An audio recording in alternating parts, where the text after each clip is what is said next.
Você sabe o que é uma recessão econômica? Não? Então fica aí que no Papo Reto de hoje eu vou te explicar e ainda vou te contar como e quando ela aconteceu no Brasil nas últimas décadas.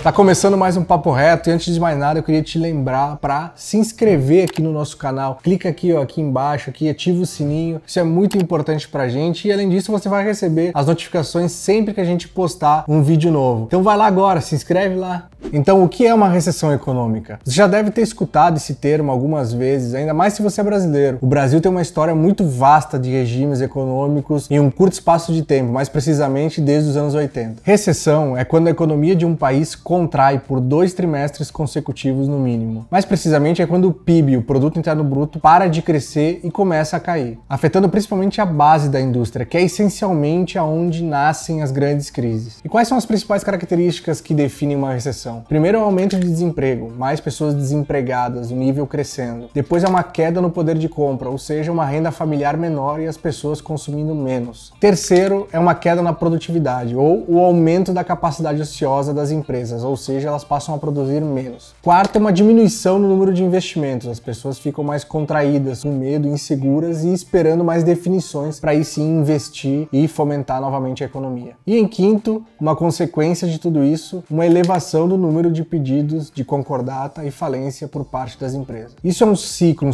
vicioso, por isso que é tão difícil de sair. O que acontece é que as empresas acabam reduzindo salários e benefícios e não contratando pessoas novas. Aí o poder de compra das famílias, a renda das famílias diminui, elas passam a consumir menos do mercado de varejo e serviços e acaba gerando desemprego. Com as vendas caindo, tem menos dinheiro no mercado disponível, menos lucro, menos resultado e os investimentos, por consequência, também acabam não acontecendo. E para fechar a conta, os investidores, grandes investidores do mercado, estrangeiros e até nacionais, acabam ficando em estado de alerta e não tomando nenhuma decisão de investimento até que uma situação se defina dentro do país. Mas a boa notícia é que nas diversas vezes que a gente já teve em recessão, a gente acabou conseguindo sair. E como isso normalmente acontece? Através de pacotes econômicos, redução de juros, austeridade do governo e principalmente uma equipe experiente liderando a estratégia, operando essa estratégia de saída da recessão. Desde o início dos anos 90, houveram 9 períodos de recessão no Brasil. Vamos falar um pouco sobre eles. No ano de 1981 a 1983, durante o governo do Figueiredo, a gente teve 9 trimestres de queda, que resultou em 8,5% de queda na economia. Isso foi provocado principalmente pela crise da dívida externa, a inflação elevada e a desvalorização da nossa moeda. Como que a gente saiu dessa? A gente saiu através do aumento do número de exportações e o mundo, de fato, entrou numa expansão após a crise do petróleo e acabou nos beneficiando. Durante os anos de 87 e 88, no período do governo de Sarney, a gente teve uma recessão de 6 trimestres, que resultou numa queda de 4,2% da economia. E a principal causa foi a hiperinflação, que chegou a 350% ao ano. E todos os pacotes e medidas que o governo fez não agradaram e desmotivaram ainda mais a própria economia. E a verdade é que não teve uma saída dessa recessão, e sim uma trégua por 2 trimestres, fazendo a economia se estabilizar e assim entrar num novo rumo de crescimento.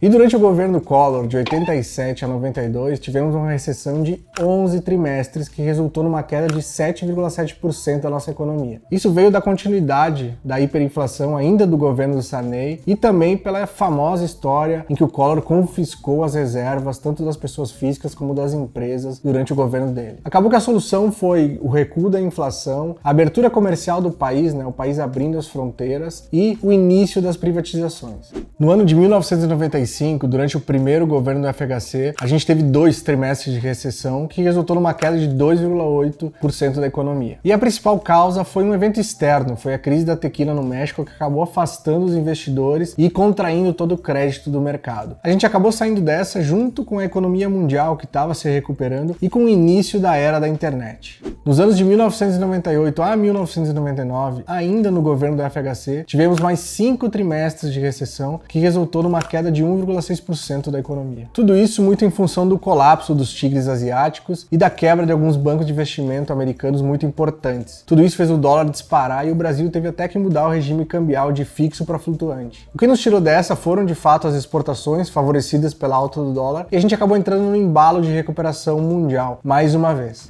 E no ano de 2001, ainda no governo do FHC, tivemos 3 trimestres de recessão que resultaram em 0,8% de queda na economia. As principais causas aqui foi a crise na Argentina, o racionamento de energia, o apagão e o 11 de setembro, os atentados terroristas nos Estados Unidos. E a gente acabou saindo dessa muito pelo fim do racionamento, o fim da crise do apagão e a melhora do mercado externo depois dos atentados em 11 de setembro. E no ano de 2003, já no governo de Lula, tivemos mais 2 trimestres de recessão que resultaram em 1,3% de queda na economia. A principal causa dessa recessão foram as dúvidas que as pessoas tinham em relação ao novo governo, o governo do PT. O dólar acabou disparando e foi necessário até um ajuste nas contas públicas. E a saída dessa recessão se deu muito pelo início da era das commodities agrícolas, onde o Brasil de fato se destacou muito, e de manufaturados também. Nos anos de 2008 e 2009, ainda no governo Lula, tivemos 2 trimestres de recessão, resultando numa queda de 6,2% da economia. E a causa aqui, a mais recente, foi a implosão do subprime, do mercado imobiliário americano, aquela quebra generalizada que acabou afetando todo mundo. E o que ajudou a gente a sair dessa recessão foram os cortes de impostos sobre a compra de carros e uma forte liberação de crédito para as pessoas.